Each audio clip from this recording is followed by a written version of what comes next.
and leave them until they're cold. And then you've got these. By the way, it's a bit cool cooking. Yeah. Cooking is all about how it tastes, how it feels, how it smells. So just give this a stir until it's all melted. Keep stirring so it doesn't catch the bottom of. If the mixture comes straight off the bowl, then you've creamed it sufficiently. If it doesn't, stir it. Just like that. Perfect. Now, soda bread, you can just make it plain. You can add cheese. You can add some sun-dried tomatoes chopped up in that. You could add some olives. You know, raid your fridge. That's just what I've done. So, dead easy. 400 grams of plain flour to start off with, and then 25 grams of melted butter. And everything just goes in together. So into the 400 grams of plain flour, we're going to add 1 teaspoon of bicarbonate of soda.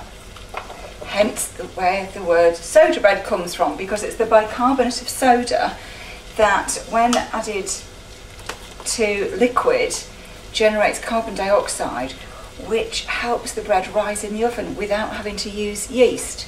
And then we need 2 teaspoons of cream of tartar, because the bicarbonate of soda needs the cream of tartar to react properly.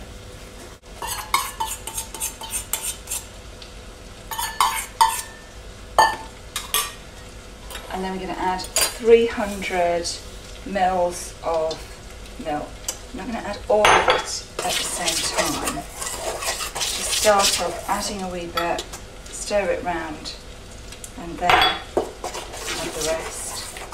And you see, it just comes to quite a sticky dough, and that's fine. You don't need to roll it out, you don't need to do anything with it. When it looks like that and it's really sticky, it's fine. Don't be tempted to fiddle with it. So if I wanted to do some plain ones, I would just do dollops of that as it is. I'm going to make these some cheesy ones. Adding in a handful of grated cheddar cheese and a few pumpkin seeds to go with the pumpkin soup. And just mix that in. Now you do need a greased baking tray, and just use a tablespoon and just put dollops of it onto the baking tray. Don't try and shape them. They are meant to look rough. A couple of teaspoons of tapenade, and this is black olive and sun-dried tomato. And then if you wish, you can then sprinkle over a little bit more cheese, so that'll melt beautifully into the top.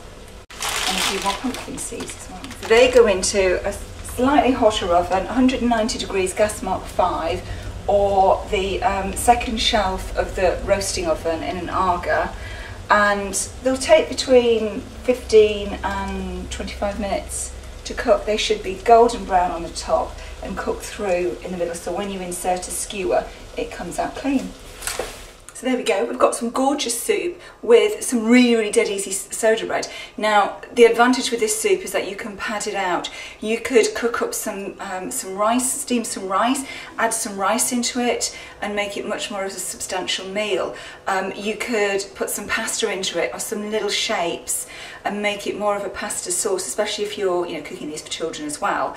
I've got a son who really doesn't like soup, so he would eat this, but only if it was thicker and it had some macaroni in it, or it was served over some rice, or I served it with bread fingers so he could dunk, then he'd eat it, but he wouldn't just eat soup. However, my husband was, and seeing as he's working from home today, I think he's probably going to get a treat for lunch. Enjoy!